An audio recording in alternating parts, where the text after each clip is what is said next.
The New School by Evan R. Schullery. Fade in, interior, classroom, day. A cluster of desks block the door in a dark classroom. Quick breaths from students huddled against the wall. Their teacher, Miss Gates, 24, nervously whispers into her cell phone. There were gunshots at Northwood High School. I think they were gunshots. Please hurry. Where were the gunshots?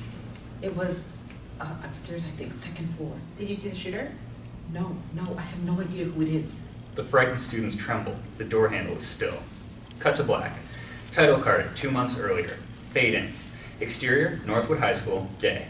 Carol O'Connell, 63, stocky and rigid with squinty eyes behind thick glasses, smiles at a small camera at the entrance to the school. A buzz, then Carol opens the door. Interior, lobby, day. Carol enters the school and immediately halts at a coffee spill on the floor.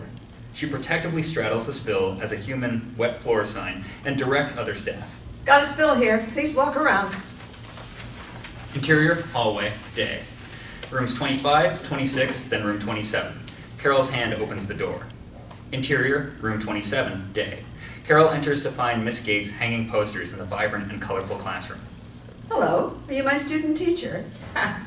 No, I'm a teacher. Miss Gates cheerfully points to her name on the wall. Ms. Gates, you must be Miss O'Connell. Well, right now I'm just confused. Oh no.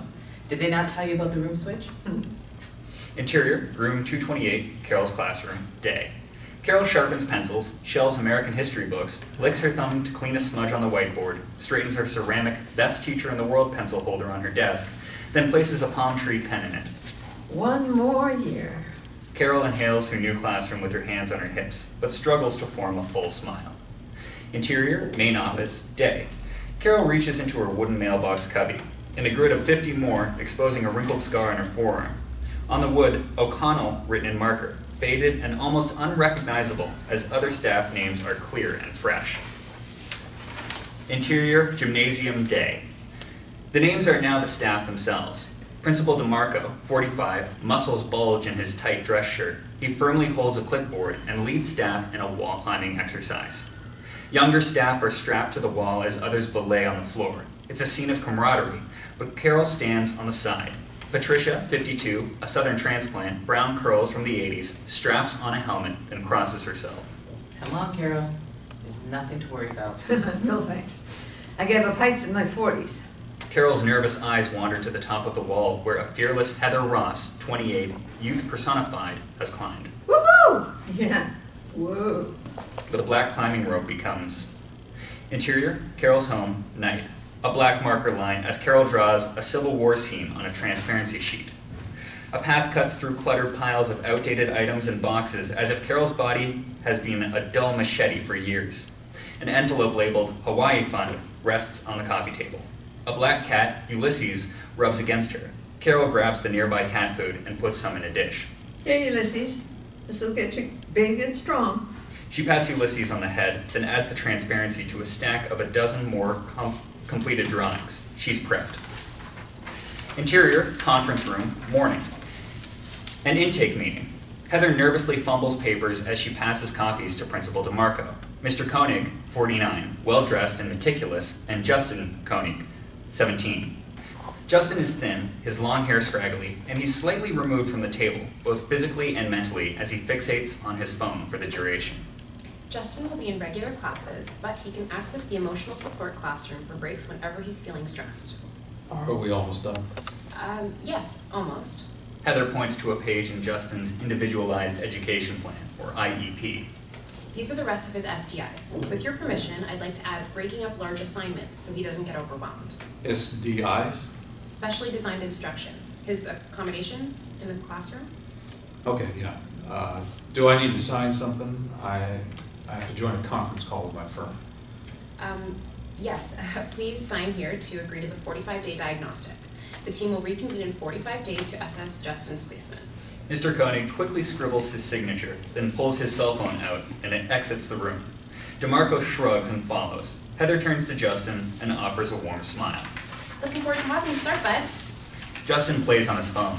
Heather finishes her Whole Foods veggie drink as if it was booze. Interior, hallway, morning. Carol passes the staff bathroom as Heather exits, red-faced and sniffling. Chopping onions in there. How can a parent not care about his own child's education? You see a lot of things that don't make sense around here. Carol O'Connell, history. Carol extends her plump hand and they shake. Heather Ross, emotional support. Well, hey, if parents did their job, you might not have one. Heather cracks a smile. Look at Helen Keller's teacher, probably the greatest ever, and she struggled too. More than we do, even. Wait, Miss O'Connell? My student's in your class. His name is Justin. I guess that means we'll be working together. Oh, okay. Looking forward to the challenge. Interior, hallway, day. Carol warmly greets students as they enter her classroom. Aloha! Welcome back. Good morning, everyone. Interior, room 228, Carol's classroom, day.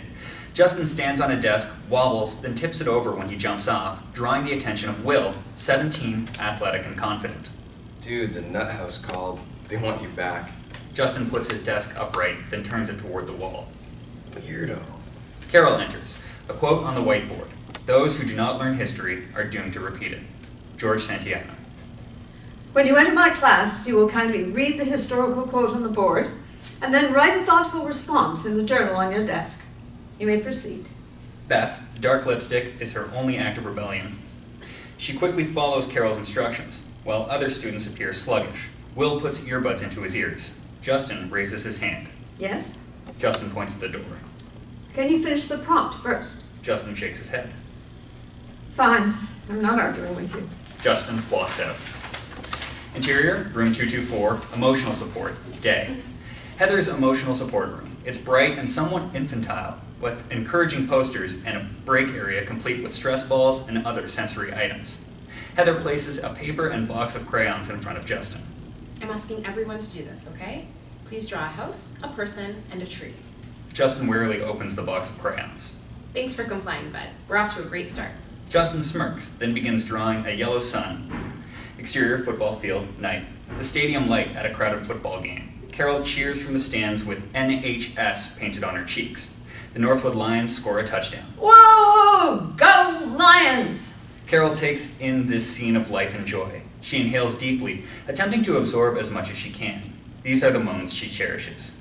She puts her hand up for a high five to the fans on either side of her, but they're too distracted to reciprocate, so she awkwardly lowers her hand and turns back to the game. A massive hit. Interior, room 228, Carol's classroom, day. Civil War violence as transparencies of the Harper's Ferry raid are swapped out like frames of a movie. Was John Brown the nation's first terrorist? Or was he a hero who advanced the abolitionist cause of freedom?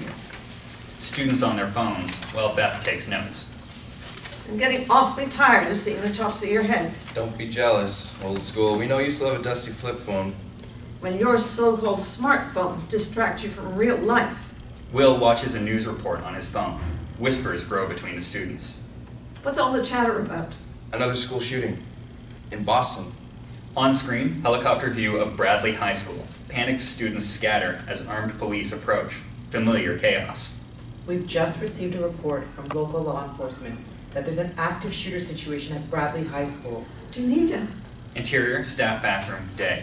Carol vomits behind the stall door. She exits and wipes her mouth with a paper towel, her eyes puffy from crying. Interior, staff break room, day. Carol pokes her leftover meatloaf with a fork as Patricia hits stop on the microwave with 3 seconds left and removes her Smart Ones meal without clearing the time. 2 more victims in the Boston shooting just passed at the hospital. Praying for them. My former student. She teaches there. Oh no. Is she okay? I'm not sure that they haven't released any names yet. Did she go here? No, this was Eggleston High when I first started teaching. 20 miles away, Pat. That's our backyard. We think it can happen here, but we don't have metal detectors, bag checks, or an armed guard. Armed guard? Wow. Never thought I'd hear that from you. Well, I never thought I'd have to say it. Carol picks a piece of onion out of her meatloaf. We need better policies ahead of time, so the evil ones don't get the guns. Patricia folds her hands in prayer. Well, I agree with you, but those policies aren't in place right now, and so what are we supposed to do in the meantime? Cower in the corner with the lights off? Evil always finds a way. These kids, they're in a whole other world, on their phones, constantly absorbing mindless content. We have no idea what else they're up to. Lord knows I'd rather not know what some of these kids are up to. Carol has picked out several pieces of onion, leaving the meatloaf with open wounds. We're losing the future, Pat. The sound of a car's engine intensifies. Interior, Carol's CRV, day. Carol speeds down the highway and tears spill down her cheeks as a flower bouquet rides shotgun. Interior, intensive care, Boston General Hospital, day. Carol approaches a nurse in the intensive care unit. Janita Ellis? Nurse points. No visitors, but you can see her through the window. Carol approaches the window and sees an unconscious Janita Ellis, 56, head wrapped, with tubing and a ventilator helping her stay alive.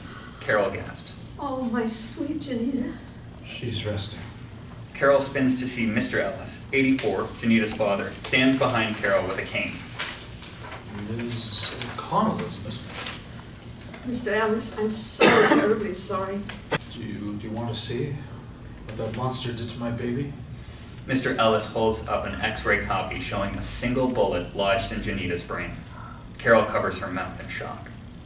Look at the bullet. My word. They got her in a medically induced coma. He said there's a lot of swelling. All we can do is wait. I can't do nothing to help her. Mr. Ellis wails. Carol rubs his back to comfort him, but no one is there to rub hers. Mr. Ellis reaches into his pocket and removes a stack of prayer cards with Janita's picture on it. One of her students made these. Please, take one. Carol takes a prayer card. Interior, Carol's home, night. Nightly news plays in the background on an old television as steam from hot tea floats in front of Carol. The crawl reads, victim total at 29. A new bill is being drafted for the state senate in the wake of the horrific mass shooting at Bradley High School. Some of the measures being discussed are raising the minimum firearm purchase age from 18 to 21, creating a 3-day waiting period, mental health funding, and potentially allowing teachers to be armed in schools. Armed teachers? Governor Martin addresses the press at the State House. I welcome any measures that will ensure the safety of all school children and staff. Every option is on the table. Carol caresses Janita's prayer card. Exterior, Northwood High School, night. Carol parks her Honda CRV. The marquee reads, District Safety Meeting tonight.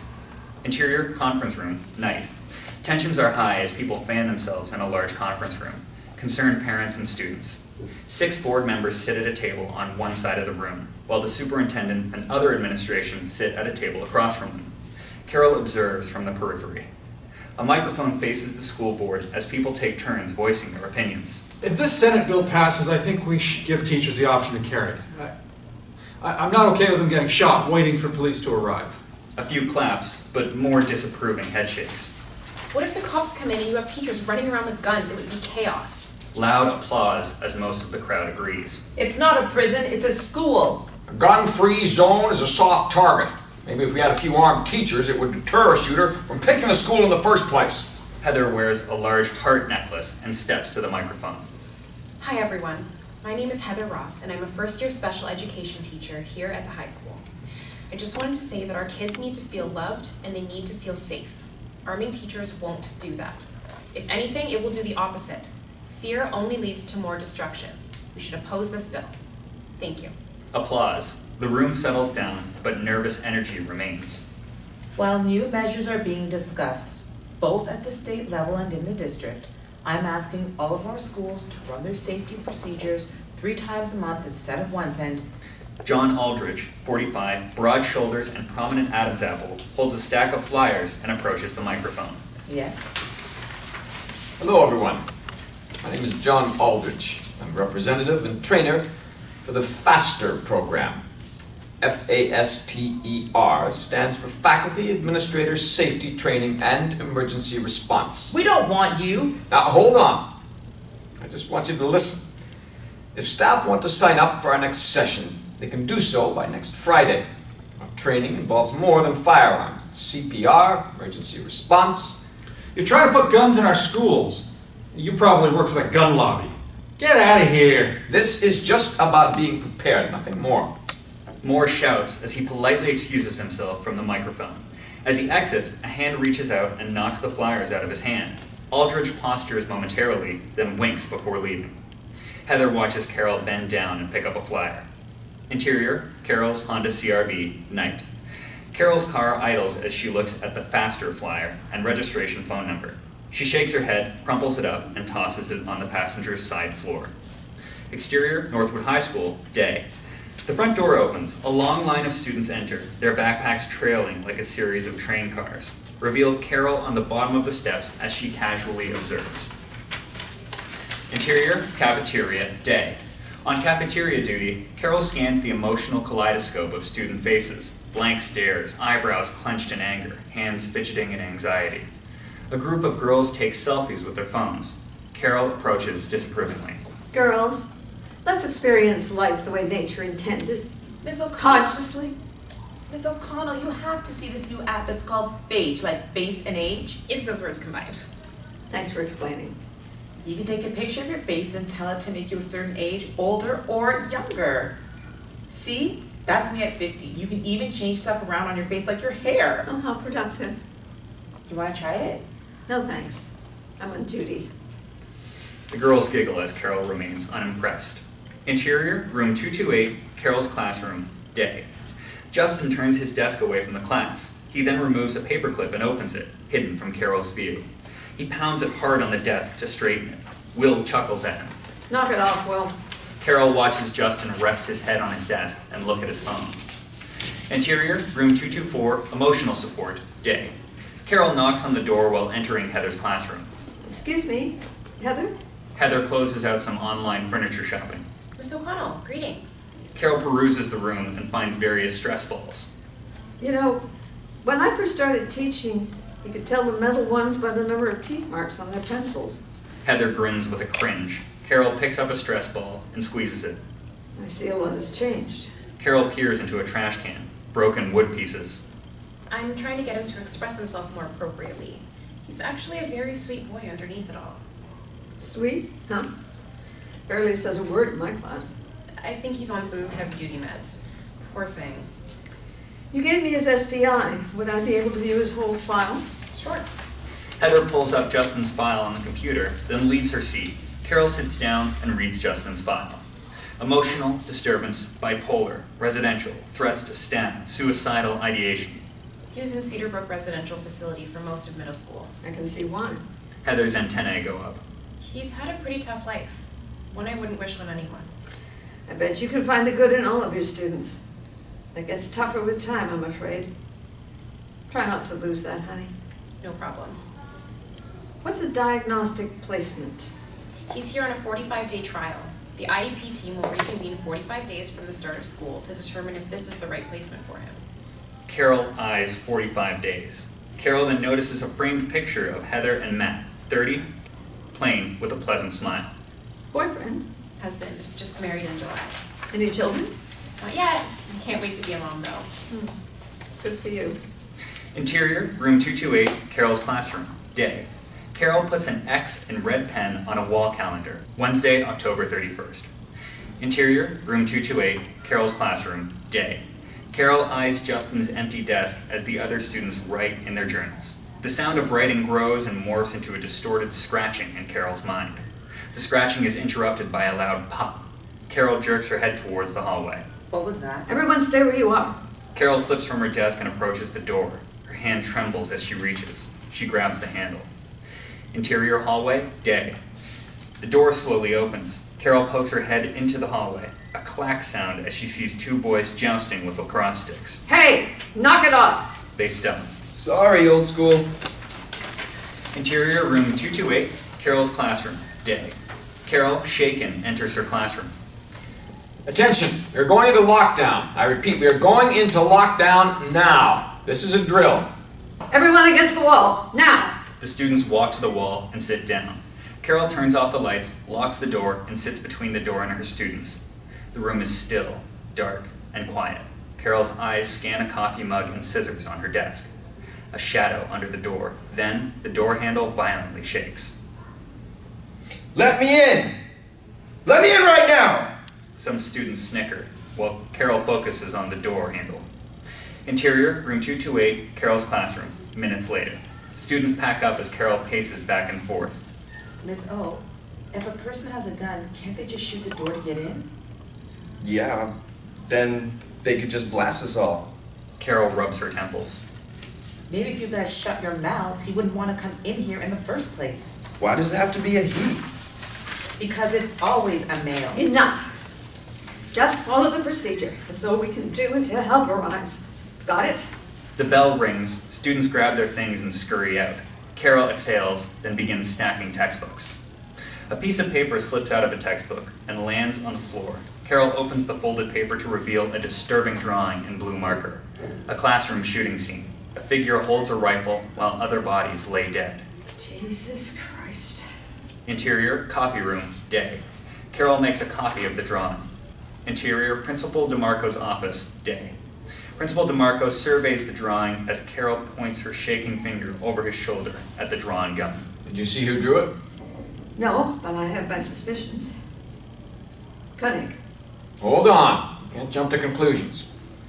I'll give Heather a heads up. I doubt he'll admit to it. Even if he does, I can't expel him. It would probably be a manifestation of his disability. A man who? Caused by or related to his disability of emotional disturbance.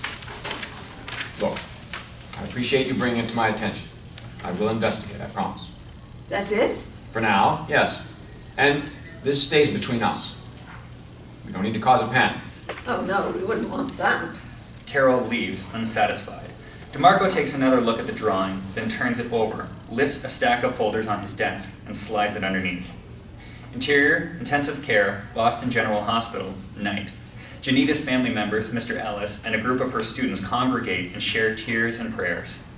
Through the glass, we see that Janita's condition has not improved. Interior, room 228, Carol's classroom, day.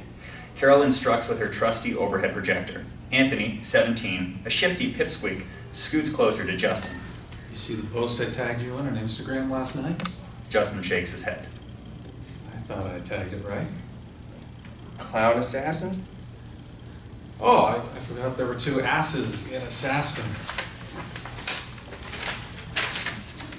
Only one in dumbass, though. Justin flips Will off. Phones away. Focus on your work. Carol writes down Clown Assassin on a sticky note and sticks it to the bottom of her desktop computer monitor. Interior, room 224, emotional support, day. Heather shows the disturbing drawing to Justin. Did you draw this, pal? Justin shakes his head. Sometimes we express ourselves in certain ways, but we don't mean anything by it. Is that what this is? Did you draw it out of anger? I didn't draw it. You can be honest with me. I am. Okay, I believe you. Thanks, bud. Justin reacts, subtly surprised. Interior, room 228, Carol's classroom, day. Carol plops a 30-page Civil War packet onto Justin's desk. He stares at it. The first section is titled The Gathering Storm. Please take the next 15 minutes to complete the first 2 pages of this packet. Justin flips through all the pages. Will glances at him. Need to take a break in your crib? Justin ignores Will, then eyes a picture in the packet. A log cabin in the woods. A dark memory forms. Please, don't tell my dad. I won't tell your dad, but you still have to be punished. Okay. Just don't tell him. Close the door. Sound of a wooden door creaking shut. Justin pushes the packet off of his desk. Please pick that up. Justin jerks out from his desk, kicks the packet, and bursts out the door. Will laughs. Shut it, Will. Carol steps into her doorway. Interior, hallway, day. Justin pounds a locker with his fist. Heather approaches him. Carol watches the scene unfold. Get away from me! It's okay, just come into my room. No! DeMarco turns the corner and spots the commotion. What's wrong? I hate this school! DeMarco approaches. What's the problem? I'm not sure, he just left Miss O'Connell's classroom. Justin retreats against the lockers. Get away from me! Please go into Ms. Ross's room. Justin kicks a locker, then heads towards Heather's room. You're dead! You hear me? You're all dead! Justin storms into room 224. I got him, it's okay. Let's give him some space. You just signed your ticket out of here, Buster. Interior, conference room, day.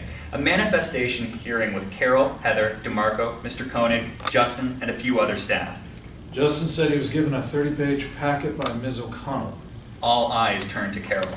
Yes. So, Weren't his assignments supposed to be broken down into smaller portions? He said that's what triggered it. Yes, that was added to his SDI. So his plan wasn't followed.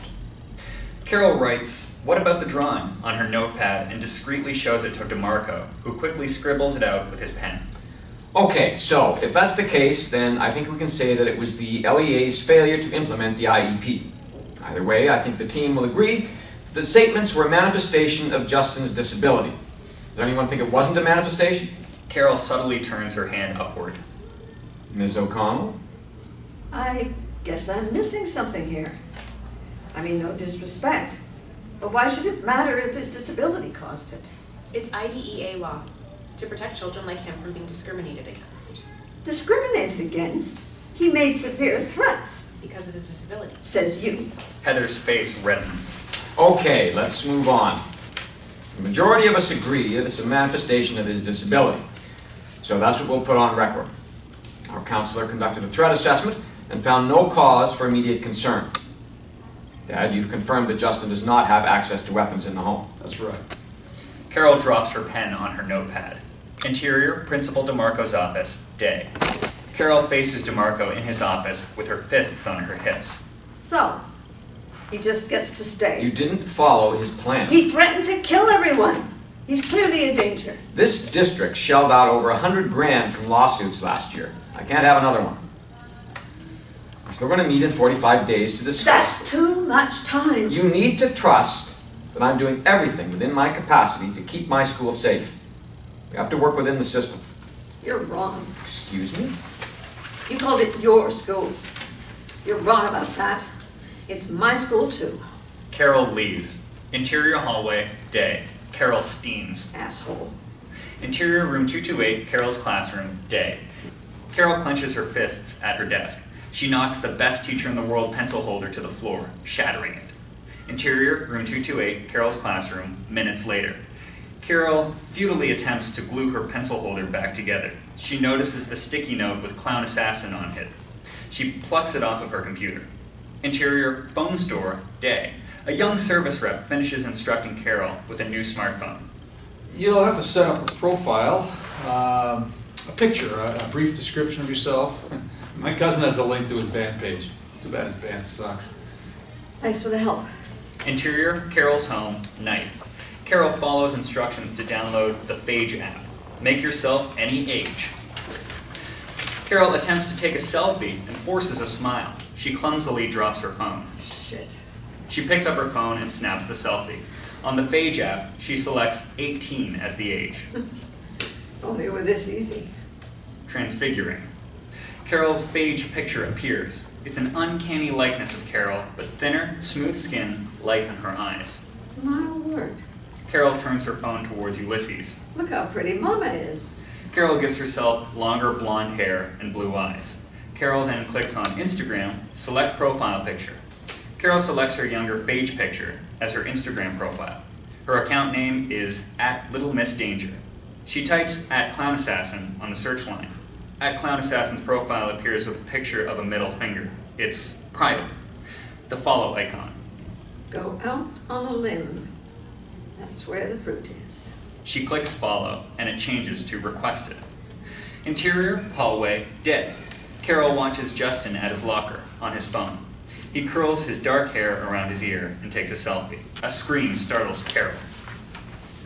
Beth jumps back from her locker. Carol approaches. Beth points to a stink bug on the wall. Oh, it's just a stink bug. Killer! Carol gingerly gathers the stink bug in her hand. No, we don't kill it. We take it outside so it can be free. Carol carefully walks down the hallway toward the stairwell. Will approaches Justin, who samples filters for his selfie. Is that for your one follower? Be more famous than you. For what? Loudest temper tantrum? Justin shuts his locker and brushes past Will. Exterior, Northwood High School, day. Carol releases the stink bug, then her phone beeps with a notification. On the phone screen, you are now following @ClownAssassin. @ClownAssassin is now following you. Interior, room 228, Carol's classroom, day. Carol looks at the @ClownAssassin icon on Instagram in an empty classroom. She clicks on it. Pictures of tattoos, Justin smoking a cigarette, a picture from an old canoe taking on water in a lake with the caption, "Maybe I'll just drown out here." Justin flips off the camera on top of a wooden railroad water tower in the woods. The post reads, "Poppin' off rounds." Poppin' off rounds. Interior, room 228, Carol's classroom, day. Carol eyes Justin's empty desk as the class takes a quiz. I got into Tufts. Interior classroom, flashback. Young Janita Ellis, 17, vibrant and glowing, enthusiastically approaches younger Carol, 24. They embrace. I don't think I could have done it without your letter. You did it all on your own, Janita. Younger Carol eases young Janita back for strong eye contact. You can do anything you want, sweetheart. You hear me? You can do anything at all. I think I want to be a teacher. Younger Carol beams, pulling young Janita in for another hug. Younger Carol's smile soon fades as she pulls her hand from behind young Janita's head. It's covered in blood. Interior, hallway, present day. The red fire alarm. Interior, room 228, Carol's classroom, day. Carol stares blankly. The fire alarm blares. Carol snaps awake. Everyone remain calm. Carol stops her students at the door. Wait. Students and staff pass in the hallway. What are we waiting for? Carol cautiously pokes her head out. Shouldn't we be going? Shush. The hallway clears. Okay, let's go. Single file against the wall. Behind me. Carol cautiously leads her class into the hallway. Interior, hallway, day. The students routinely walk down the hallway toward the exit as the alarm blares and pulses white light above them. Carol's eyes dart between all of her students as her finger does a head count. It's congested and piercingly loud. A sweaty Carol bumps into the doorframe. You okay, Ms. O'Connell? Fine. Just keep walking. Go. Carol hurries Will along with a guided push. Exterior, athletic field, day. Carol huddles her students in the field and holds a sign with 228. DeMarco approaches. Hi, everyone. No, Justin Koenig left before the alarm. DeMarco snatches his walkie-talkie. Is Justin Koenig with Ms. Ross? Yes.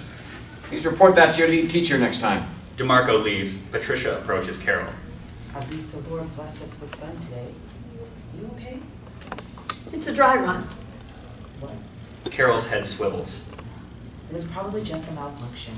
Remember Jonesboro, Arkansas, 1998? Those two kids pulled the alarm and waited in the woods with rifles. This last one in Boston, he got them in the halls. We can't stay inside, we can't leave. Good Lord, Carol. It was probably someone just trying to get out of a test. Carol watches the mass of students enter the school. She then spots Justin entering alongside Heather. Yeah, you're probably right. Exterior, parking lot, later. Carol walks to her CRV. Football practice on the field as the sun descends. Serene. Exterior, Carol's home, day. Carol's CRV pulls into her small dirt driveway. Interior, Carol's Honda CRV, day. Carol removes a pack of cigarettes and plucks one. Longest streak yet.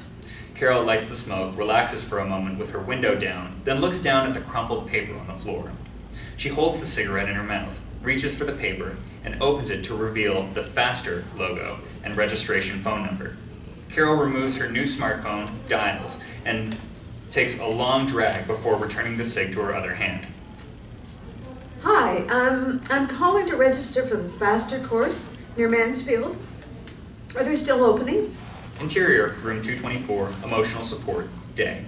Heather examines Justin's house, tree, person picture of her desk. A large house with no door or windows set on top of a hill. It overlooks many small trees beneath the commanding sun. A small rabbit sits near the trees.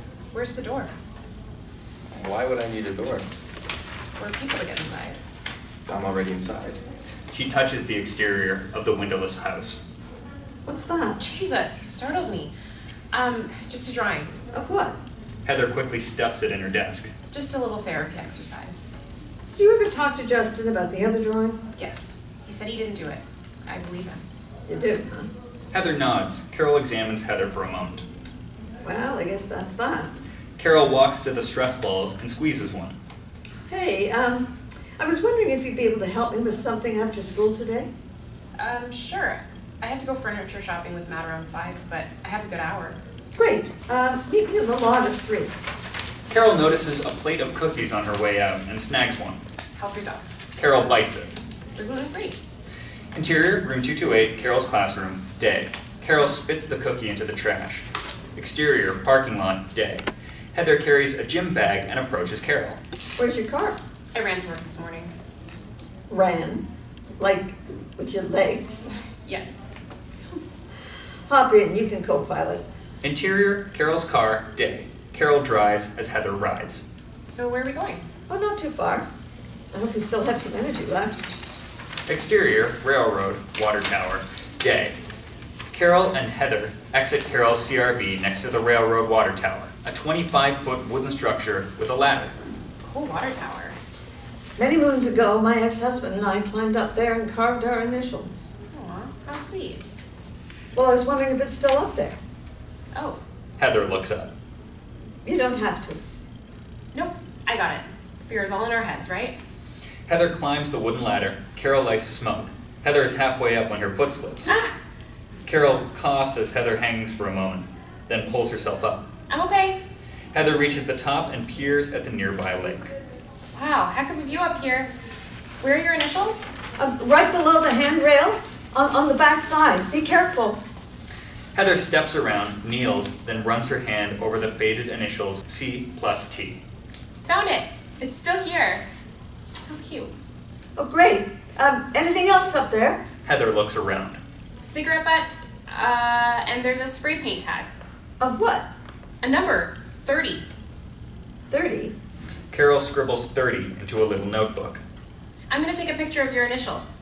Okay, thanks. Heather climbs down. Carol spots something on the ground and kneels to pick it up. A shell casing from a gun. What's that? It looks like a shell from a gun. Probably hunters. Yeah. Only this isn't a hunting area. How do you know that? My ex was a hunter. Carol tucks the shell casing into her pocket.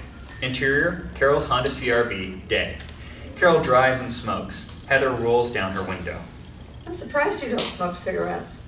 Really? Why? They're gluten-free. Carol takes a long drag and they share a chuckle. So how long were you married? Not too long, but too long. Are you seeing anyone now? Heck no. Who'd want to crawl up next to this? Oh, I'm sure plenty would.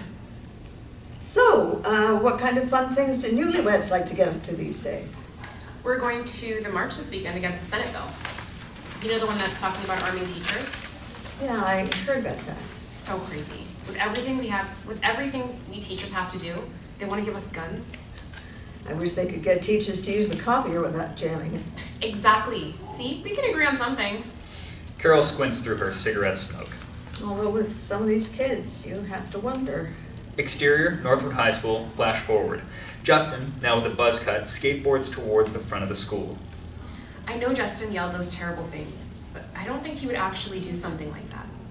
How do you know? Interior, hallway, flash forward. Justin slinks down the crowded hallway like a ghost. Just a feeling. Call it intuition. I mean, you never really know, I guess. Justin opens his locker. That's my point. You never know. Exterior, furniture store, present day.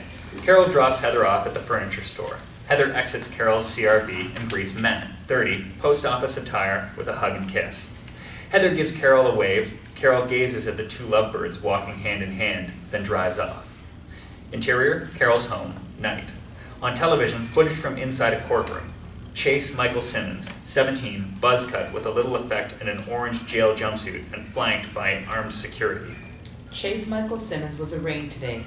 He's being charged with 29 counts of first-degree murder. Carol looks up from a faster handbook and examines Chase's face. Carol then looks at an @clown assassin post on her phone. A maniacal clown with sharp teeth holds a pistol.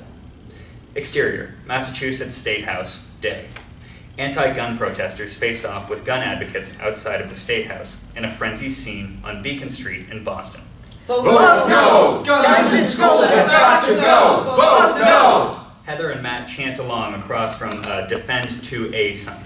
Guns in schools have got to go! Vote no!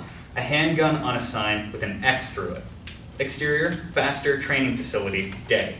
A handgun. Carol aims it at a target at a dusty outdoor shooting range facility alongside other Faster students. Aldridge Oakley, sunglasses and camouflage pants, guides her. Now when you're ready, you can trigger a slow but firm pull. The gun trembles as Carol is unsure. Keep it steady. Carol winces, then lowers the gun. I'm sorry, I don't think I can do it. Address your fear. I'm afraid of the noise. I'm afraid of the bullet going somewhere it's not supposed to. The round is going to go where you tell it to go. You're in control. Carol exhales, then raises the gun. She aims at the target. Nice and steady. Carol's eyes as she aims. I'm in control. Carol fires a round. Pop! Good. Let's do it again. Pop! Very good. Carol aims. Pop! The bullet pierces the corner of the target. Got it. Nice shot. Knew you could do it. Carol rests her gun on the platform and removes the gun shell casing she found in the woods. Say, can you tell me what kind of gun this came from? Aldrich examines the shell. Looks like a 300 blackout round. Could be from an AR. Anything else? This particular round hits harder than most. It loses accuracy after 150 yards. But works up close. Wouldn't want to be on the receiving end of one. Carol examines the shell with concern. Interior, Boston General Hospital, day. The bullet in Janita's brain on the x-ray. Carol slowly enters the room. Mr. Ellis sits next to Janita as machines beep. Come in, Ms. O'Connell. It's okay. Carol slinks in. Your old teacher's here, honey. Carol sits next to Janita. How you doing, sweetheart? She's always been my fighter. She's hanging tough. Carol nervously rubs her hands together. You can hold her hand. Carol gently grasps Janita's hand. I know you're a grown woman now, but to me you're still that pesky and precocious teenager who could never stop raising her hand. She read more books in one summer than I've read in my entire life. She was special. I mean, she is special. Mr. Ellis nods. Carol caresses Janita's hand. It was always me and you against the boys, wasn't it? You were my shining star in debate club, remember? I can't wait to hear that laugh of yours when you wake up. Exterior, faster, training facility, day. Carol means business as she shoots on the range. Pop, pop. Take that, Chase. Rounds cluster around the bullseye. Aldrich is impressed. Nicely done. Hey, have you thought about getting your own piece? Never thought I'd own one of these, but I feel pretty comfortable with it now. Must be the teachers. Well, if you're thinking about it, let me explain the steps. You've already got the 4 hours of safety training with us. That's checked off. Need 2 reference letters. I'd be happy to write one for you. Criminal background check, and an interview at a police station where they'll also fingerprint you. Interview? Make sure you're not a nut. No nutter than anyone else, I suppose. What's that, Chase? Hungry? Carol grabs the pistol and points downrange. Pop! Interior, nurse's office, day. Justin approaches the nurse. She routinely fetches a medication bottle from the cabinet. She shakes it. Getting a little low. Can I call Mom or Dad too? Dad. You can call me Dad. Right. Sorry. Nurse puts the pill in Justin's hand. Justin pops it. She hands him a small cup of water. He takes it and drinks. Interior, hallway, day. Justin finishes taking a drink from the water fountain. He leaves. A small white pill remains in the fountain. Exterior, track, day. Carol and Patricia walk around the track after school. Pat, would you be able to do me a favor? Sure. I need a reference letter. Okay. What for? Firearm permit. Why are you getting that? Protection. Okay. Carol straightens Patricia so they're eye to eye. Thanks for always having my back. That's what friends and union reps are for. Interior, police station, day. Carol is fingerprinted. Interior, police station, interview room, day. Carol sits across from female Officer Zinke, who holds Carol's application and other documents. Carol picks at her nails in her lap. Haven't been robbing any banks, I see. No, ma'am. I see you checked off home protection and sport as your reason for requesting the permit. Yes, ma'am. Who do you currently live with? Just me and my cat. His name is Ulysses, and he enjoys long walks in his litter box. Officer Zinke flips through some flat. I see there was a domestic disturbance call some years back. Carol bristles. We have to review whatever comes out. Can you tell me about that? My ex-husband had some mental issues. Bipolar, as I understand it now. Interior, Carol's home, flashback. Tim O'Connell, 42, skinny with a neck beard and jeans, throws random items around the living room as Carol stands rigid against the wall. Goddamn mess around here, always a mess. He was having one of his bad nights and he started throwing things. Back to present. A neighbor must have called the cops. Nothing came of it other than a well-deserved divorce. Where's your ex-husband now? Last I heard, he was in North Carolina with his millennial wife and a couple of offspring. You don't have any contact with him? No, ma'am, she can have him. Officer Zinke nods, suppressing a grin. Exterior, police station, day. Carol exits the police station. Interior, Carol, CRV, day. Carol sits in her CRV. She looks at the scar on her forearm. You're gonna learn how to pick up after yourself, huh? Interior, Carol's home, flashback. Tim throws a mug of hot tea on Carol's arm. Ah! Carol holds her arm in pain as Tim storms out of the house. Interior, Carol's CRV, present day. Carol closes her eyes in an attempt to slow her breathing. Exterior, Faster training facility, later. Aldridge addresses Carol and the Faster students. We'd like to thank everyone for participating. Give yourselves a round of applause for a job well done. Before we cut you loose, we'd like to give out some prizes. Our sharpshooter certificate goes to Carol O'Connell. Congratulations, Carol. Applause from the students as Carol accepts the certificate. Thank you, sir. Feels good to get a pat on the back. What did you like best? The Ruger LCP? I'm more of a 6-hour P238 gal, I think. Aldridge chuckles and pulls Carol aside and hands her a business card. A little side business. Carol reads the card. Home Defense Systems. Interior, Boston General Hospital, day. Mr. Ellis stares blankly at Janita. The doctor approaches from behind him. Mr. Ellis, Janita's brain has been through extraordinary trauma. She would have close to no motor functioning if she survives at all. It might be time to consider her quality of life. Quality of life is just fine. She had a great life. I gave her a great life. That bastard took it away. He ripped it right away from my damn hands. The doctor rests his hand on Mr. Ellis's shoulder. I know he did. I want her to suffer no more. Exterior, Carol's home, day. Carol removes an envelope from the mailbox. Interior, Carol's home, day. Carol opens the envelope to reveal her firearm permit. Commonwealth of Massachusetts, Class A, large capacity, license to carry firearms. Exterior, lake, day. The first signs of a New England fall as a few leaves swirl to the cooling ground amidst ancient trees. An old wooden canoe rests on the lake's shore, a small hole in its keel. Interior, Carol's home, night. The sharpshooter certificate on the wall, nightly news in the background. Carol scrolls through Justin's @ClownAssassin Instagram page, a birthday cake with bullets as candles. Can't wait to be a birthday clown. Birthday clown. Carol scribbles birthday clown into her little notebook, where additional notes on real school shooters have been added. Names, faces, schools, victim totals. What are you up to, huh? The 30, she wrote, is now darkened and thick, having been outlined numerous times. 30. A Boston shooting student survivor is interviewed on television. The fire alarm went off, so we lined up like we always do, and then we went into the hallway with everyone else. As we got to the stairwell, I heard the shots. They were so loud. It was like a nightmare. Those poor souls.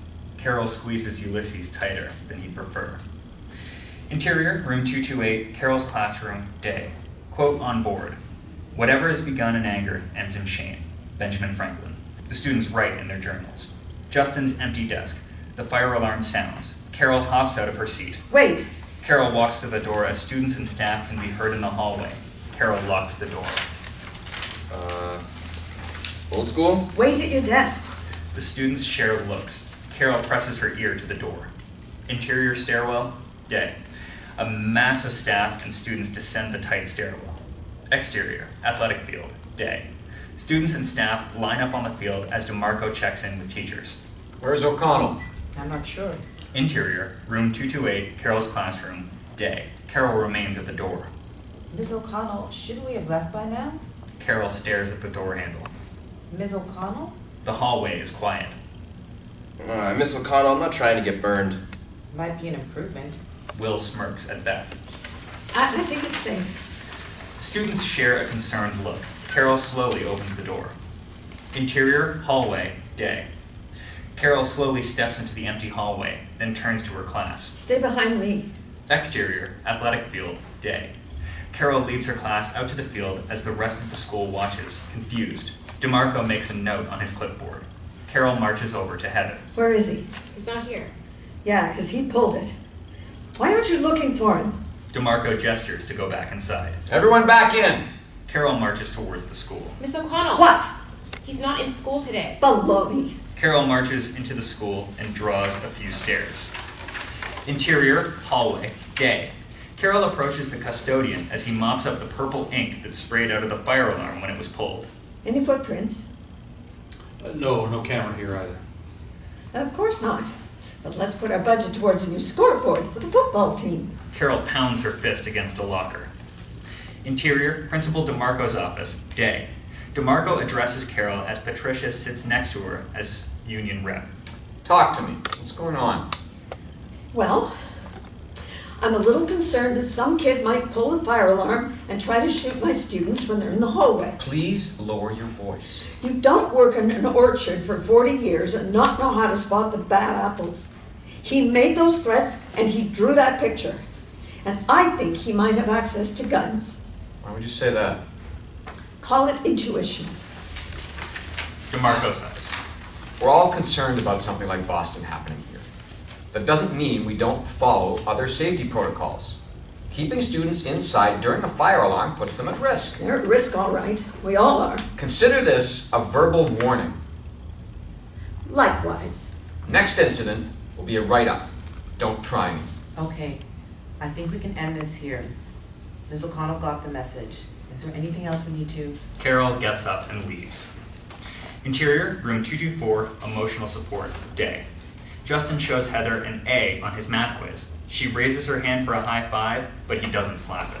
Nice job, bud. I knew you could do it. Heather's smile fades as she notices purple paint specks on Justin's sneakers. The bell rings. Justin grabs a large blue duffel bag.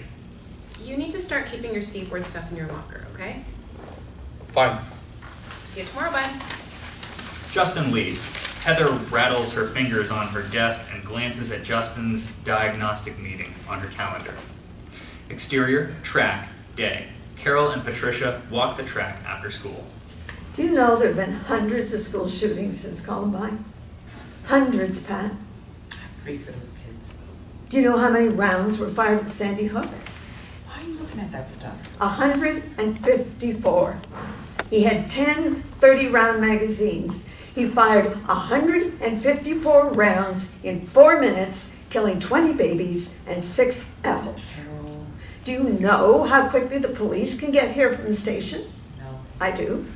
16 minutes, even if they speed through the lights. I timed it. It would take them 16 minutes to get here. That's 16 minutes of bullets flying in our classrooms and hallways before we even have a chance at stopping the threat. Just please don't do anything you'll regret. I know it's your last year and all, but DeMarco's not playing around. Apparently you've never heard the whistle of the dying. They don't regret all the things they did. They regret all the things they didn't do. Interior, Boston General Hospital, day. Mr. Ellis holds Janita's hand.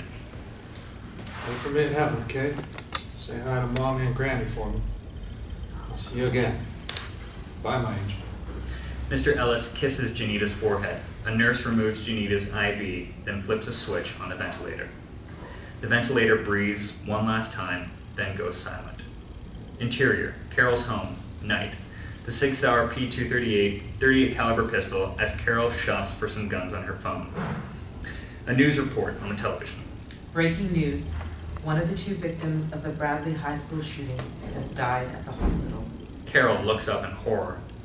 Janita Ellis, English teacher and field hockey coach, was 56. This brings the total dead from the shooting to 30. Carol wails with Janita's prayer card against her chest. Interior, bathroom stall, morning. 31 written on the bathroom stall in black pen. Interior, room 228, Carol's classroom, day. Janita's prayer card is pinned to Carol's blouse. Carol, dark circles under her puffy eyes, watches Justin enter the classroom. Interior, room 228, Carol's classroom, minutes later. Whiteboard quote: "The final forming of a person's character lies in their own hands." Anne Frank. Students complete a worksheet. Carol stares blankly at Justin as he chews his pen cap. Justin's eyes find Carol's. Why are you staring at me? What? I don't like it when people stare at me. It's fucking creepy. Watch your mouth. Fuck you! Carol gasps and pops up from her desk. Get out! You don't talk to me like that. Justin pushes his desk over and stands up. Go to the office. Crusty little bitch. Shut up, weirdo! Justin flips Will off, then slams the door as he leaves. Don't let him talk to you like that, old school. Put those phones away and get your books out. Carol sees Justin's outline in the translucent window slot of the door. He stares at her. Office, now. Justin knocks on the door, then escalates until it's outright banging. Carol grabs the phone off the wall. I need an administrator to room 228. I have an escalated student banging on my door. Carol hangs up the phone and walks to the door. The principal is coming. Justin fogs up the glass with his breath. Will pops out of his seat and charges towards them. Will! Will opens the door and steps, interior hallway, day, into the hallway and bumps his chest up against Justin. Go to the office, Freckles! Justin shoves Will. Carol steps into the hallway. Knock it off! Will shoves Justin hard to the floor. Will, that's enough! Justin smiles, then slowly gets to his feet. What's so funny? Keep messing with me, Will. See what happens. Will presses towards Justin, but DeMarco arrives. Will backs off. What's all this, gentlemen? Interior staff break room, day. Carol elbows past Miss Gates to get to the microwave. Interior, room 228, Carol's classroom, later. Carol eats her lunch as she scans the discipline report and finds lunch detention next to Justin Koenig. Lunch detention? A stupid lunch detention? Interior, hallway, day.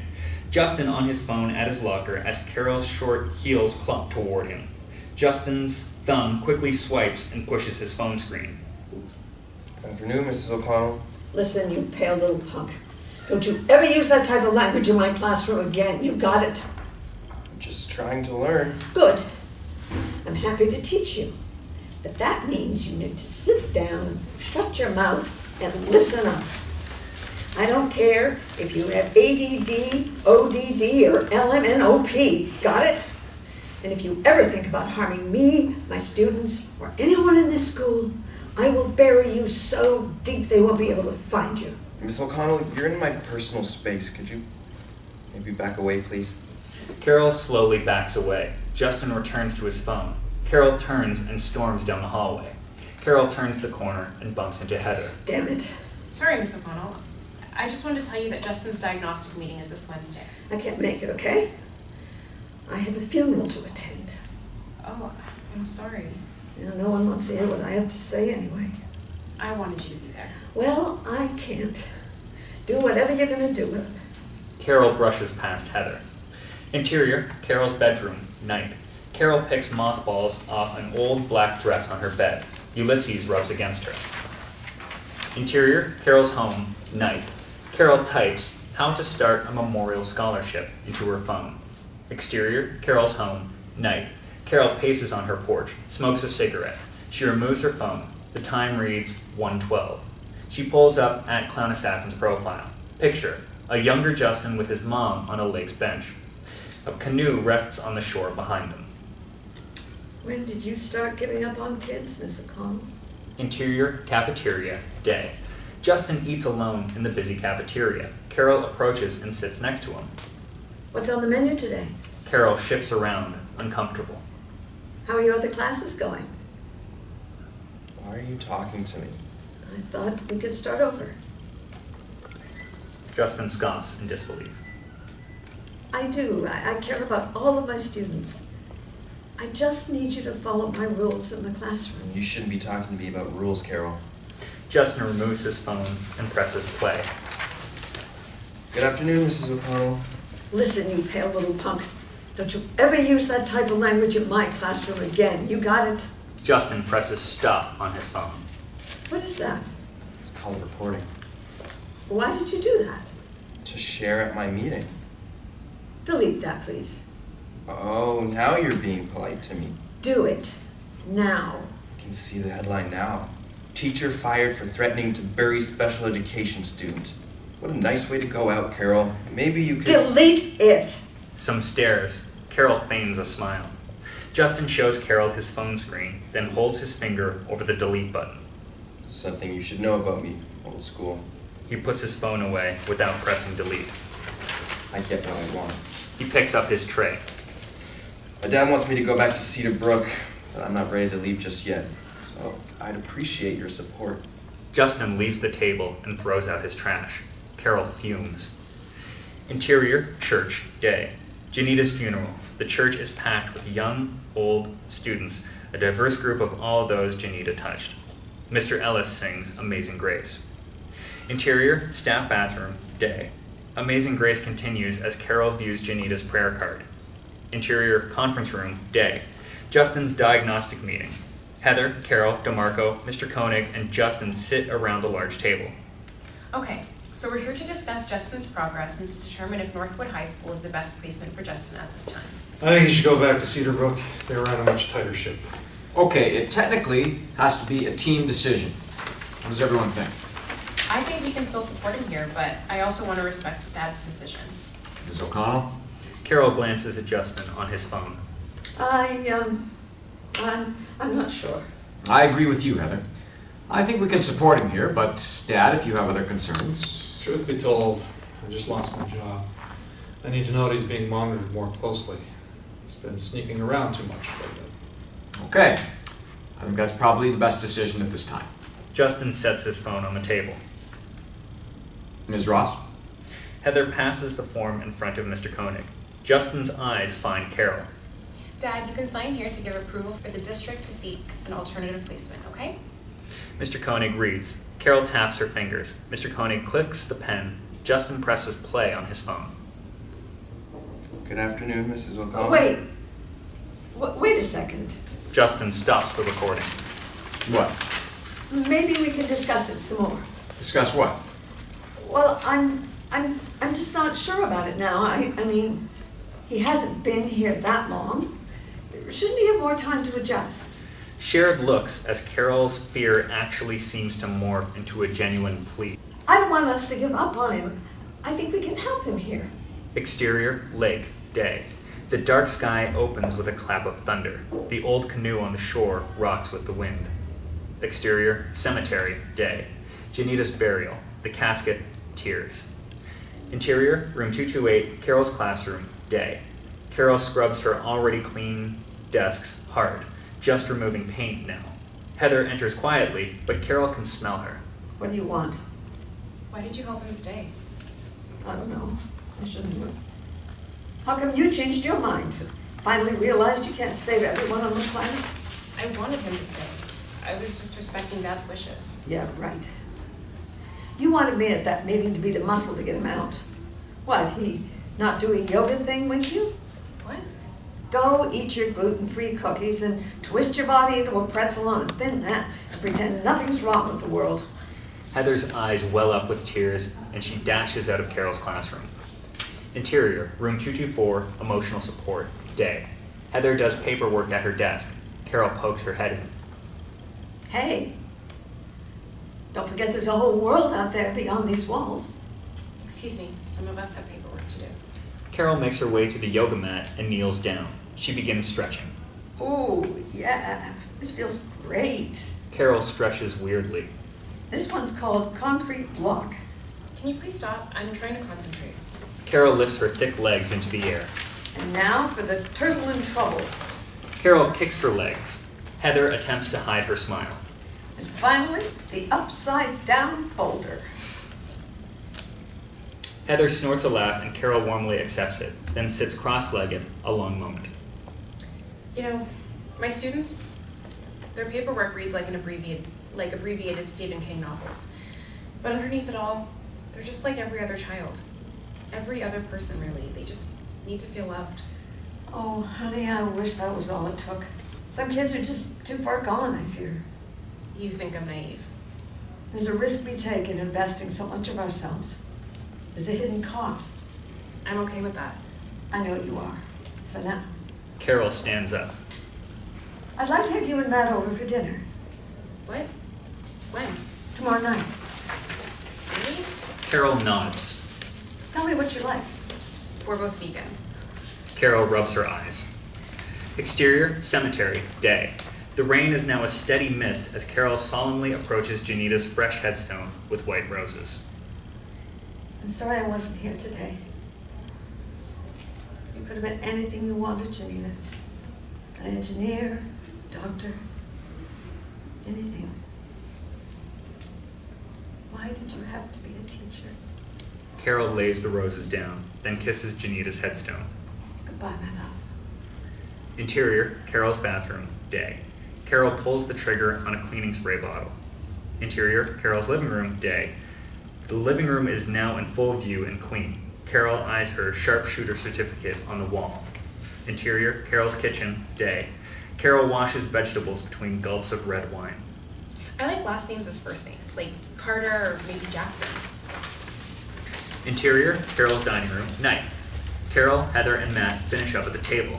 Glasses of wine for the ladies, craft beer for Matt. I'm more of a traditionalist. Jack, Michael, Oh, no Jacks or Michaels, please. why not? They remind me of students. How about Chris? Definitely not. Brian?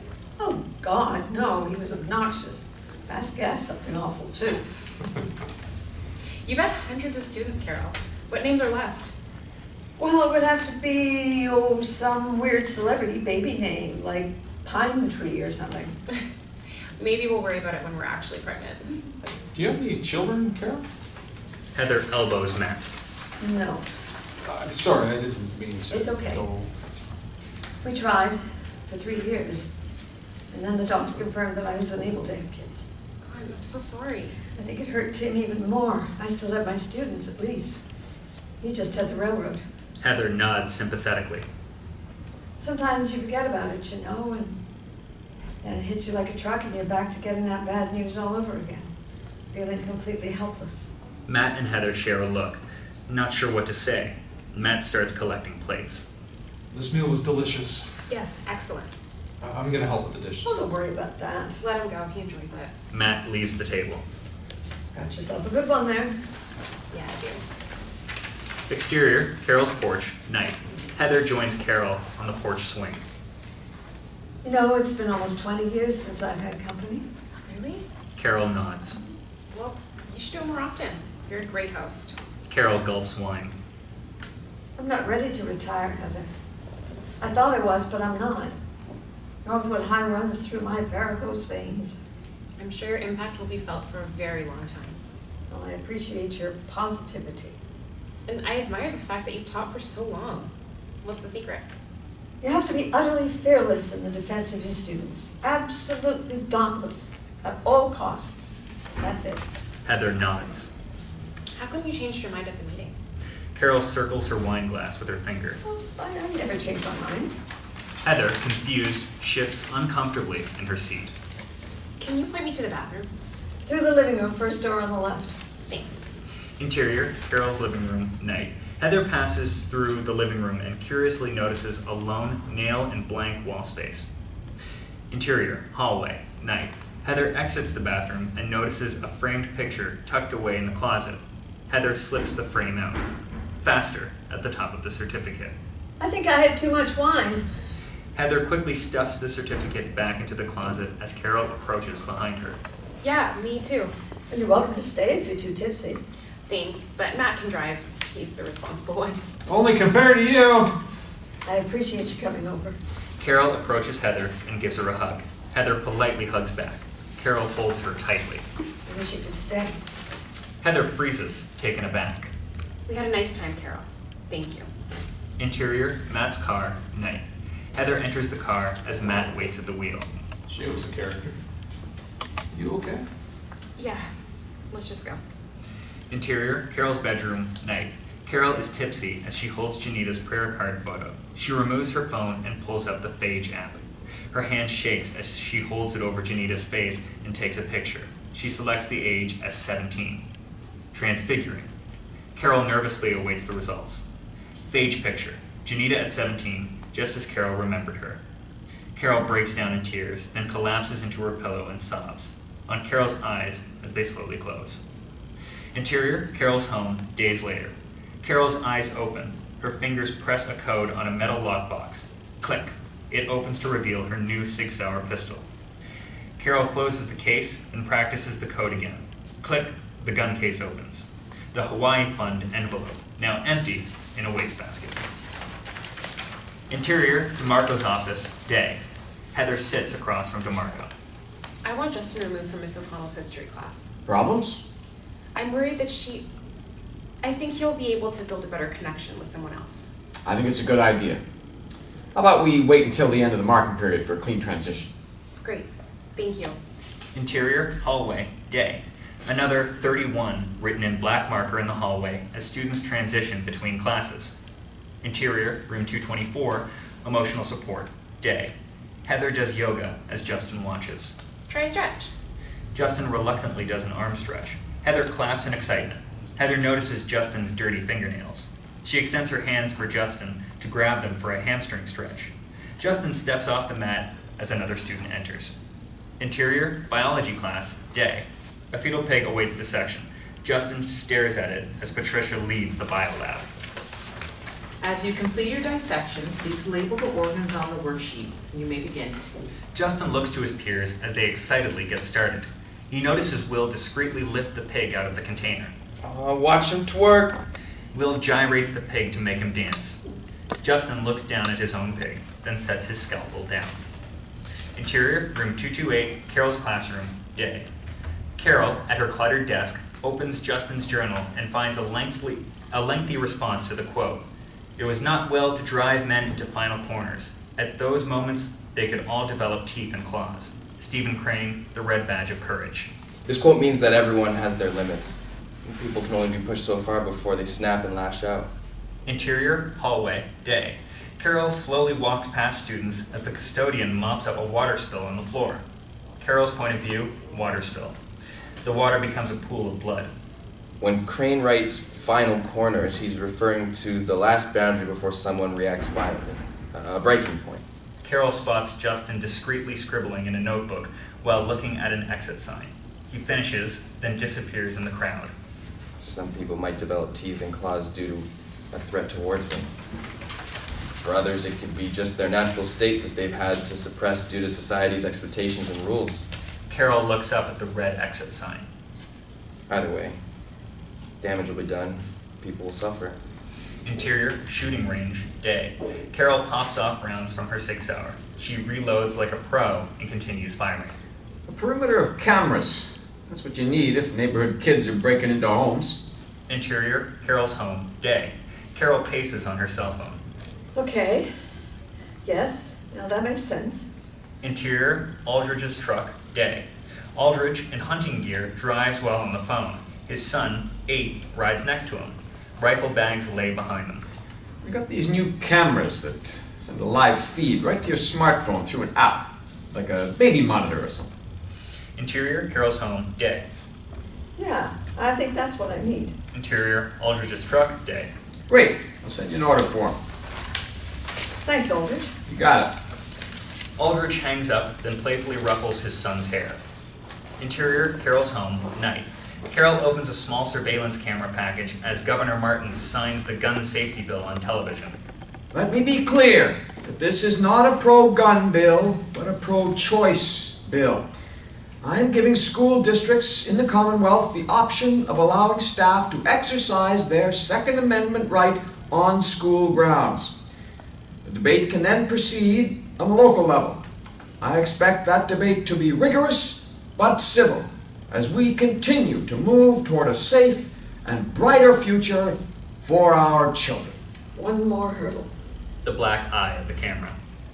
Exterior, road, early morning. Carol drives in the early morning darkness. Interior, hallway, day. Carol wobbles on top of a desk in the hallway and installs the Act 5 camera on the wall, obscured in the corner. She looks at her phone.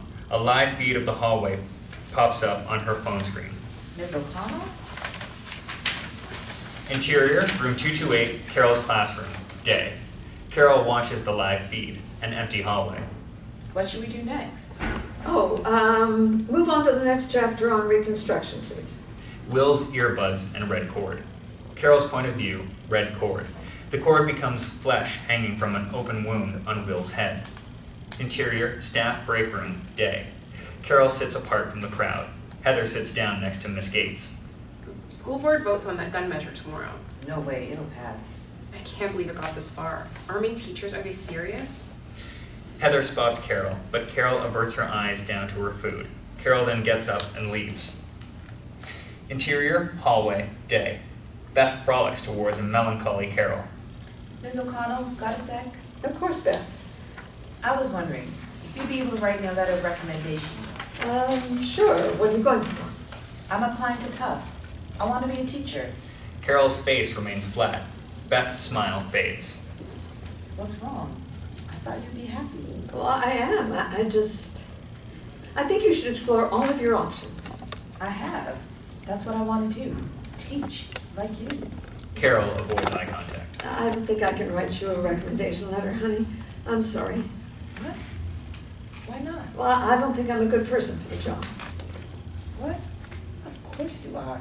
You've helped so many kids get into great schools. I'm sure your other teachers would write you great letters. Why are you doing this to me? I don't expect you to understand, sweetheart. I'm sorry. I understand. You've given up. You don't care about your students anymore. Beth storms off. Carol's eyes find the floor. Interior, gymnasium, day. A 31 is carved into the wooden bleachers with a straightened paperclip. Exterior, school district headquarters, night. Heather holds a megaphone and addresses a moderate crowd of protesters outside of the school district's main building. The safety board needs to vote for safety tonight. And safety means fewer guns, not more.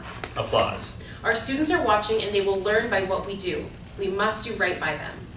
Interior, Carol's home, night. Carol strokes Ulysses as she watches the news. On the television, school board votes down measure to arm teachers. No. A parent is interviewed. I think the school board made the right decision. We don't need guns in our schools. No, you're signing our death warrants. Carol throws the remote. Ulysses scurries away. Interior, Carol's home, later. At Clown Assassin post. Justin, on top of the water tower, points a can of spray paint at his cell phone. Hashtag tagbrag. Interior, Carol's home, day. Carol stares blankly in a chair, bags under her eyes. Interior, Carol's bedroom, day. Carol puts her Sig Sauer into a small holster, then hangs it from the middle of her bra, tight to her body, and snaps it into place. Exterior, Northwood High School, day. Carol sits in her CRV and watches students enter the school. She takes a deep breath. Interior, hallway, day. Carol walks amidst the crowd of students. Interior, staff bathroom, day. Carol removes the holster and sets it on the counter. She itches her chest and adjusts her bra. A knock startles Carol. 1 minute, please. Carol runs the water, then grabs the holster and straps it back on her bra. Interior, room 228, Carol's classroom, day. Justin's desk is empty. The students work quietly. Carol sits behind her desk and catches a glimpse of the live feed of the hallway. Justin exits Heather's room. Carol perks up as she watches discreetly. Justin writes something on the wall. Heather exits the class and catches him. Carol exits the classroom. Interior, hallway, day. Heather confronts Justin. What is that? Heather sees 31 written on the wall. Carol hustles down the hallway. Justin bolts. Hey! What did he draw? What is that? I've got it handled, Miss O'Connell. You need to report that to admin. They won't listen to me. I'll report it. Carol sees 31. Interior, Principal DeMarco's office, day. DeMarco and Heather confront Justin. Maintenance just reported there's been several of these around the school the last few weeks. What does 31 mean? Justin shrugs. Means something if you've written it so much. It's okay if it's something inappropriate. We're not trying to get you in trouble. We only want to help you. Okay. It means that I want to have sex with 31 girls at the same time. DeMarco and Heather share a look. Is it the truth? Justin nods as he hangs his head. Don't be embarrassed. I'm proud of you for telling the truth. It wasn't so hard, was it? You made quite a mess. You need to clean all of them off by the end of the day. Yes, sir. Go. Justin leaves. DeMarco and Heather shake their heads with a chuckle. It's all negative attention-seeking behavior. I don't think he's getting it at home. Is that right? Mom used to have him for the summers, but got hooked on meth. So his dad sent him to a summer camp where there was suspected abuse by a counselor. He's been let down by everyone.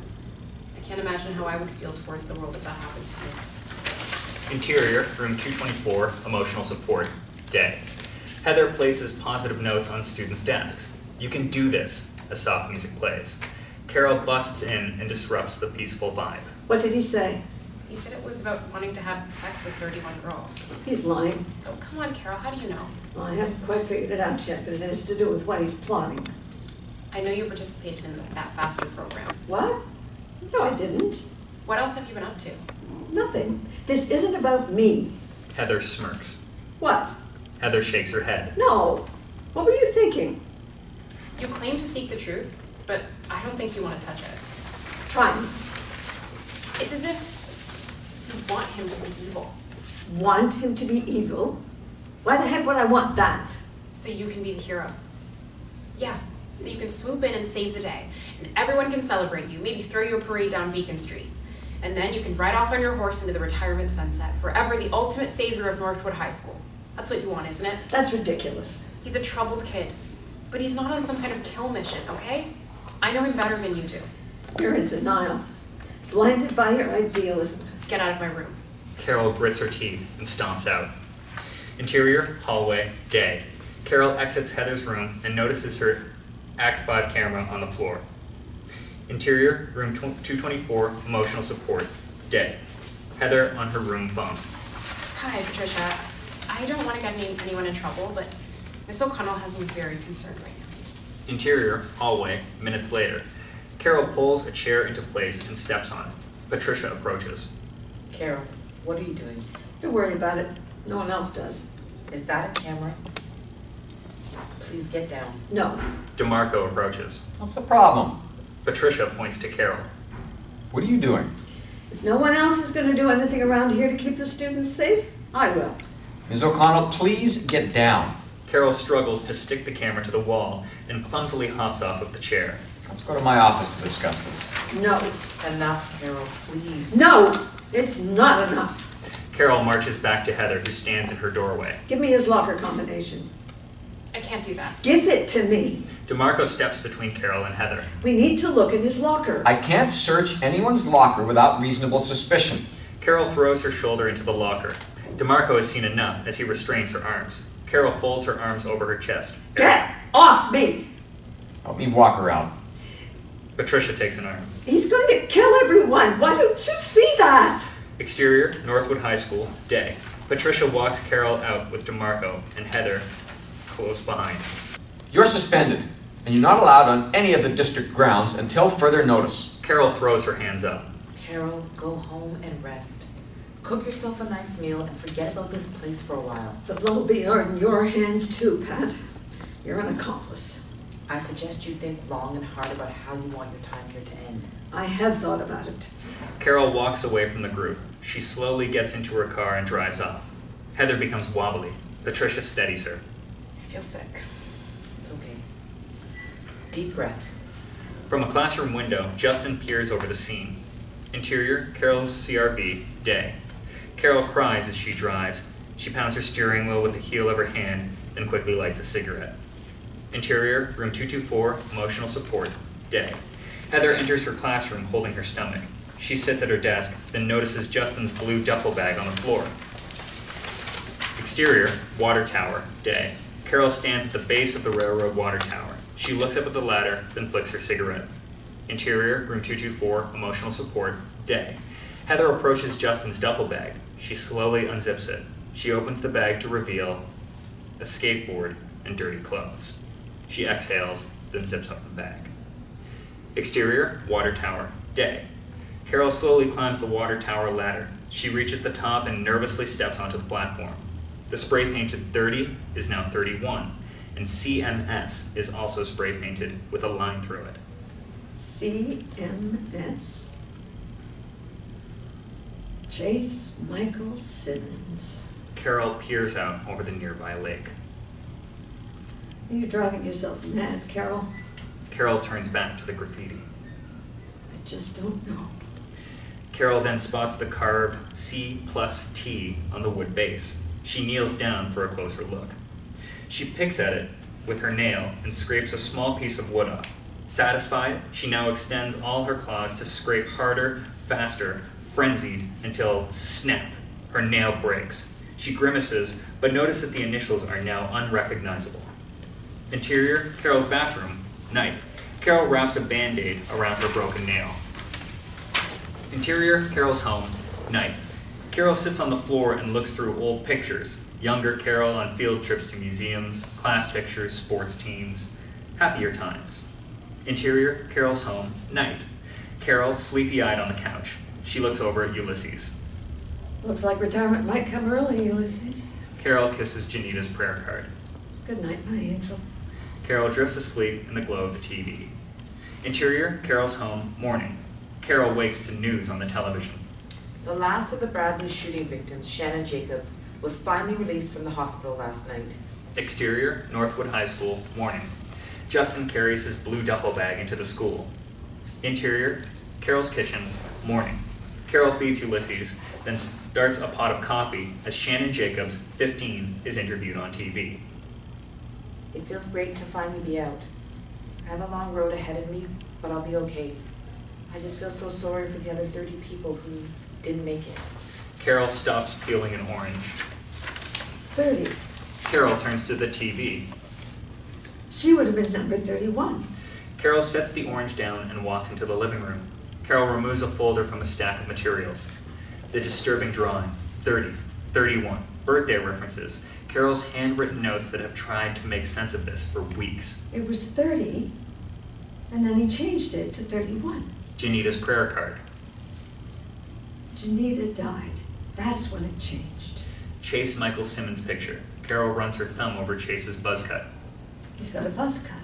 31 in the notebook. It was always one more than the number killed. He wants to beat that total. Carol scans the original disturbing drawing. She notices a small clock on the wall. She squints hard. 5 after 10. The birthday references, birthday clown, etc. Birthday. Birthday. Carol pulls out her phone and types Chase Michael Simmons' birthday into Google. Carol's eyes widen. Interior, Carol's bedroom, morning. Click. The gun case opens and Carol grabs her Sig Sauer. Exterior, road, morning. Carol's car zips down the road. Interior, Carol's car, morning. Carol on her phone while she speeds. There's going to be a shooting at Northwood High School. Okay, ma'am, slow down. Tell me what's happening. The student, Justin, he's planning an attack. It's Chase Michael Simmons' birthday. Okay, ma'am. Ma'am, I need you to... We need police there immediately. Okay, I'm alerting a local unit. Where are you right now? I'm on my way to the school. No, ma'am, we don't need you to do that, They please. won't get there in time. Ma'am, please stay. Carol hangs up. Interior, hallway, Northwood High, day. The hallways are quiet as students are in class. Interior, room 228, Carol's classroom, day. A substitute in Carol's classroom. Justin raises his hand. Yes? May I go to the bathroom, please? Take the pass. Justin grabs the pass and leaves. Exterior, road, day. Carol peels through a stop sign, narrowly misses another car. Interior, hallway, Northwood High, day. Justin walks down the still hallway and stops at his locker. Exterior, Northwood High School, day. Carol zips into the parking lot and screeches to a stop. Interior, hallway, Northwood High, day. Justin spins his lock as he puts in his combination. Hey, mister. What do you want? Shouldn't you be in class? Exterior, Northwood High School, day. Carol bolts from her car and charges up the steps, but trips. Interior, hallway, Northwood High, day. Heather with her hands on her hips. You need to get back to class, okay? You should go. Grab what you need and come on. Exterior, Northwood High, day. Carol frantically presses the button at the entrance. Buzz me in, please. Ms. O'Connell, I was told not to let you in. I'm sorry. It's an emergency. There's going to be a shooting. What? Did you say shooting? Just let me in. I'm sorry, I can't. Carol pounds her fist on the door, then runs around the side of the school. Interior, hallway, day. Justin considers Heather's request and reaches into his locker. Exterior, side of school, day. Carol charges around the side of the school and comes to a glass door. She looks around and finds a huge rock near the parking lot. She readies it with two hands. She charges, smashes it against the door, the glass spiderwebs. Carol picks up the rug again and throws it against the door. It shatters. Carol jumps through the glass, cuts her arm in the process, but isn't fazed. Interior, hallway, day. Justin removes a black calculator from his locker. Okay, let's go. Interior, main office, day. Secretary approaches DeMarco. Mr. DeMarco, Ms. O'Connell was just here. What? Interior, hallway, day. Carol checks her watch as she lumbers down the hallway. Interior, main office, day. No, I didn't let her in. It sounded like she said something about a shooting, but I can't be sure. A shooting? Interior, room 228, Carol's classroom, day. The substitute's hand reaches for the door to shut it. Interior, hallway, day. Carol's hand stops the door from closing. Carol enters room 228. Interior, main office, day. Did she say that or not? I'm not sure. Interior, room 228, Carol's classroom, day. Carol's eyes scan the room, looks of surprise at her presence. Hey, what's up, old school? Where's Justin? Who? Justin Koenig. Interior, hallway, day. Heather trails Justin as they approach room 228. Justin glances at the fire alarm as they pass. Exterior, parking lot, day. 3 police cars pull in. Officer Zinke and 2 cops exit, guns drawn. Interior, room 228, Carol's classroom, day. Carol directs the students. Okay, everyone against the wall. We're in lockdown. Go! What's going on? Move! Now! The students confusedly walk to the wall. What's going on? Shh! Carol reaches up her shirt and pulls out her Sig Sauer pistol. Collective gasps. Oh my god, everyone down. Substitute huddles with the students. Carol pushes the safety off the gun, then cocks it. She trains the gun on the door with her back against the wall. What are you doing? Don't worry. Everything will be all right. Attention!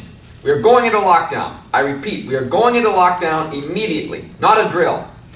A shadow moves under the door. Carol sweats. The door handle turns. Everything slows down. As the door opens, light from the hallway illuminates the gun in Carol's hand. Justin stands in the doorway. The gun fills the frame as it's aimed at Justin. Carol spots something dark in Justin's hand. Carol's Sig Sauer. No! Carol squeezes the trigger twice. Pop, pop. Interior, main lobby, day. Officer Zinke and the 2 cops enter with guns drawn. Interior, room 27, day. Miss Gates shakily dials 911 on her cell phone as students push desks in front of the door and huddle against the wall. 911, what's the emergency? There were gunshots at Northwood High School. I think they were gunshots. Please hurry. Interior, room 228, Carol's classroom, day. Carol's Sig Sauer lowers. Heather lays bleeding on the floor. The students cry and tremble. Justin, unscathed but in shock, looks down at Heather. Some of her blood is on him. Justin and Carol make eye contact. Carol spots the calculator in Justin's hand, then Justin bolts down the hallway. Carol kneels down to tend to Heather and sets the Sig Sauer on the floor. Oh no. Please. Carol quickly applies pressure to Heather's wounds, one in her side and one in her shoulder. Heather groans in pain, semi-conscious. Please, honey. God, no. Interior, hallway, day. Justin at his locker. He nervously fumbles with his lock, then opens it. Interior, room 228, Carol's classroom, day. Carol is now drenched in Heather's blood as she starts CPR.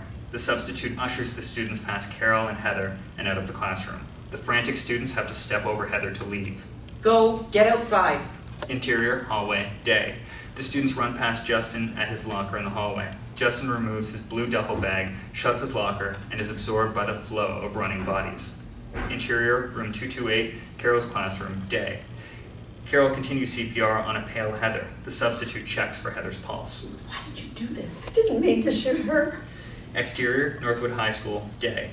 2 more cop cars and an ambulance race in as room 228 students exit with their hands up.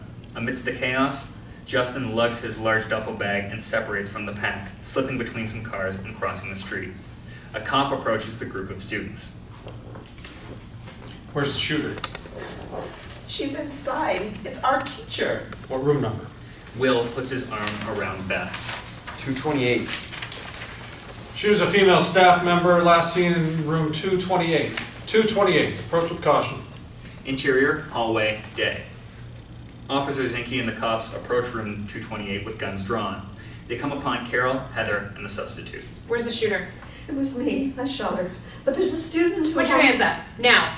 Carol puts her bloody hands up. Officer Zinke's eyes widen as she recognizes Carol. Where's the weapon? On the floor. Officer Zinke spots the gun and steps in front of it while another cop secures it. Keep your hands up. Yes, ma'am.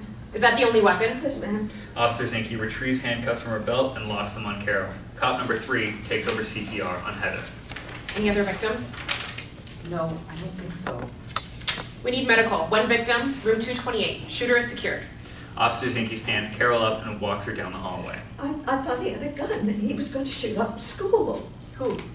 Everything swirls around Carol in a dizzying blur. A student, Justin.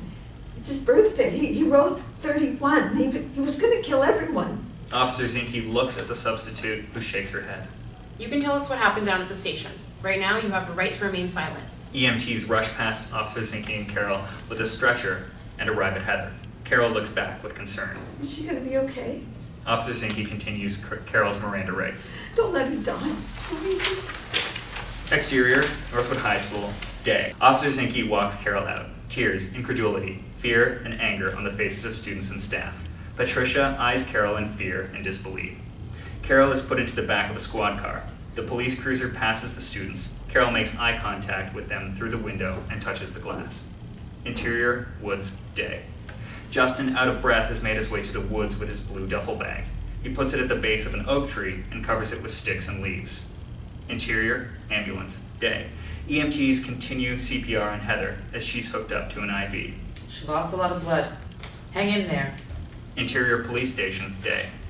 Carol is processed, fingerprinted, mugshot, flash. Interior emergency room, day. Heather is rushed into the emergency room on a gurney. This just in. There was a shooting today at Northwood High School in Mansfield. Interior jail cell, day. Carol sits on a small bench in a jail cell, in shock, not knowing what to make of all this. The four walls. Early reports indicate that the shooter, Carol O'Connell, is a longtime teacher at Northwood. Interior operating room, day. Heather gets surgery in the operating room. The sole victim, who's currently fighting for her life, is also a teacher at the school. Interior hospital waiting room, night. Matt, Heather's husband, holds his head in the waiting room. Through the large window, darkness has fallen. It is unclear at this time what Mrs. O'Connell's motive was to shoot her colleague. Sources say she was planning to retire in June. Interior jail cell, day. A suited lawyer, Brian Metcalf, 28, approaches Carol's cell. Ms. O'Connell, I'm a lawyer. I'd like to represent you. Is she going to be okay? They are saying she'll survive. Carol collapses in tears of relief. Oh, thank God. Thank you, God. But What? What is it? the baby didn't make it. Baby? What baby? Metcalf's eyes sink toward the floor. No. No, don't tell me that. It might change the charge. I didn't kill a baby. Don't tell me that. Don't say that to me. I'm sorry. Carol wails on the floor. Interior intensive care unit, day. Matt faces a doctor. I don't want her to know. It will have to come out eventually. I know that. I just don't want her to know right now. Not right now. Interior intensive care unit, day. Heather, bandaged, lays in bed. Matt sleeps in an awkward position in a chair next to Heather. Flowers and well-wishing balloons fill the room. The nurse enters and sees that Heather is slightly awake. There's a visitor here for you. I'm so tired. It's a student. Oh, okay. Send him in. The nurse steps aside and Justin slinks into the room. Heather's eyes brighten. Justin slowly inches towards Heather as he gazes at the floor. Hey, buddy. Justin stops. You can come closer. Heather finds the strength to offer her hand to Justin. His eyes dart back and forth between her hand and the door. He then steps closer and slowly raises his hand to meet hers and grasp it. It's good to see you. Heather senses Justin's nervousness. You ever get that math work done? Justin shakes his head. Heather caresses Justin's hand. What? Why did you do that? You're my student. I can't let anyone hurt you. Justin's eyes are now able to find Heather more completely as he notices the machines, tubes, and Heather's bandaging. Does it hurt? A little. They're taking good care of me, though. Justin's face shows genuine concern. I gotta go. Justin eases out of Heather's grasp and slinks towards the door. Thanks for coming to see me. Justin starts out of the room when Heather's voice stops him. Justin, Justin stops. when you said I should go, what did you mean? Justin's face half concealed by the door frame. Huh? When we were at your locker, you told me you should go. What did you mean by that? Nothing. I didn't mean nothing. Justin leaves. Heather's puzzlement fades when she lovingly gazes over at a sleeping man. Exterior, hospital, day. Justin exits the hospital. Do you have a pen and paper? Interior, jail cell, day. Metcalf reaches into his suit and removes a pen and a small piece of paper. That'll do. He hands it to Carol, who begins writing. Do you recognize me? What's that? Brian Metcalf. I had you at Northwood. Debate club? Brian? Oh, yes, of course I remember. I saw the story break on the news and wanted to help. I thought there must be more to the story. I couldn't believe it. There is more to the story, right? Carol nods as a glimmer of life returns to her eyes. She folds the small piece of paper. Can you give this to her for me? Normally, I would say that's ill-advised. I don't know what else to do. Help me, Brian. Metcalf nods understandingly. Exterior, woods, day. Justin marches through the woods and approaches the oak tree. He removes branches and leaves to reveal his blue duffel bag. Interior, intensive care unit, day. Heather and Matt noses touching in intimate conversation. I'm so sorry, Matt. Shh. You have nothing to worry about. You saved a kid's life. You're a hero. Matt kisses Heather's forehead, then sobs. What's wrong? Nothing. I'm just glad I still have you. Nurse enters, holding the folded paper. A man gave me this to pass along. She hands the paper to Heather. Exterior, lake, day. Justin canoes with his duffel bag to the center of the lake. It takes on some water, but he stares straight ahead. Interior, intensive care unit, day. Heather unfolds the paper to reveal Carol's handwritten note. What is it? I think it's a quote. Exterior, lake, day. On the canoe, Justin unzips the duffel bag to reveal an AR-15, 2 pistols, hundreds of rounds of ammunition, and a clown mask. Life is an exciting business. Justin zips the bag closed, then lifts it as he stands in the canoe and wobbles precariously. After a moment, Justin heaves the bag and all its contents overboard. A splash, and then it's gone.